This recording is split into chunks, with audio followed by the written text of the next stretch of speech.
Ancien Heaume Laurier, mais aujourd'hui en attente d'une nouvelle affectation, ce bâtiment nécessite une restauration urgente.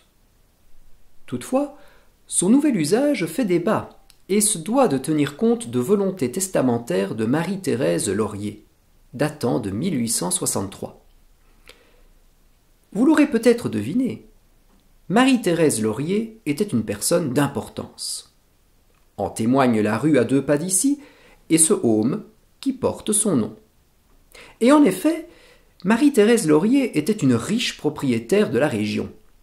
Née à Merdorp en 1815, elle possédait des terres dans 12 villages de la province de Liège et en province de Brabant, comme Ambrezin, Merdorp, Mox, Faux-les-Caves et bien sûr Crehin. 10 ans avant sa mort, en 1863, Marie-Thérèse Laurier rédigea son testament. Célibataire, elle désigna comme héritiers universels les hospices civils de toutes les communes, où elle posséderait des biens le jour de son décès. Ce legs était accompagné d'une exigence, celle d'établir un hospice pour vieillards là où se dressait sa ferme de Crehin. Cet hospice devrait en outre porter l'inscription « Don fait par Marie-Thérèse Laurier » sur sa façade principale, bien entendu. Ce don était important à une époque où il n'y avait ni allocation familiale, ni sécurité sociale, et où la précarité était plus importante qu'aujourd'hui.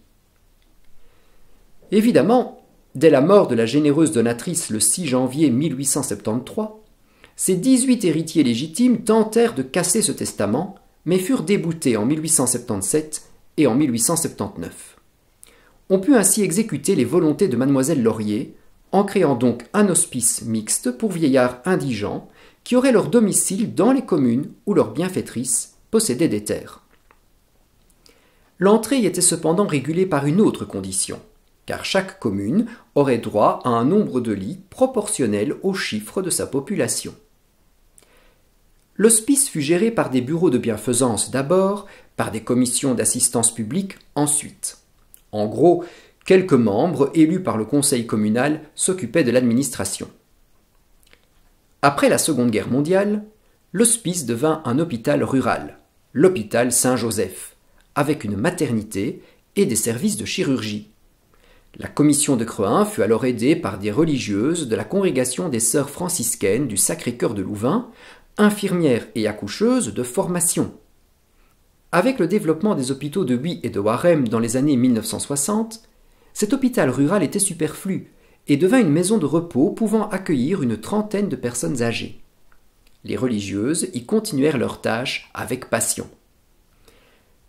Dans les années 1970, le heaume se transforma quelque peu pour accroître le confort offert aux pensionnaires.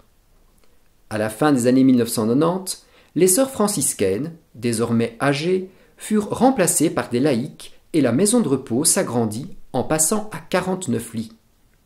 Un nouveau plan de restructuration tint compte d'une population arrivant de plus en plus tard dans le heaume avec de plus en plus de handicaps prononcés.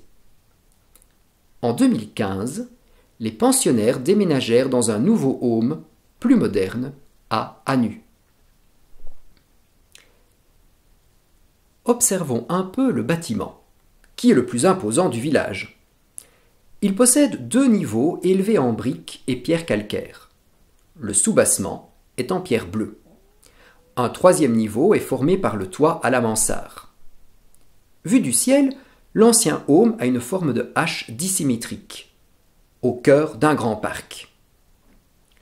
Vu de la rue, vous êtes logiquement face à un U, c'est-à-dire la façade ouest du bâtiment.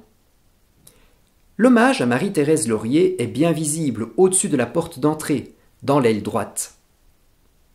Toujours selon les volontés de Marie-Thérèse Laurier, l'immeuble abrite une chapelle à l'arrière de l'aile droite, au bout d'un couloir au premier étage. Après la porte d'entrée, le visiteur passait sous une tribune en chêne en s'engageant dans la nef. Au bout, il voyait le chœur avec un autel en chêne près d'une sacristie. Les bancs et les statues qui l'entouraient sont aujourd'hui dans l'église du village. Cette chapelle rappelle l'idée de la bienfaitrice, celle que les soins physiques sont indissociables des soins spirituels.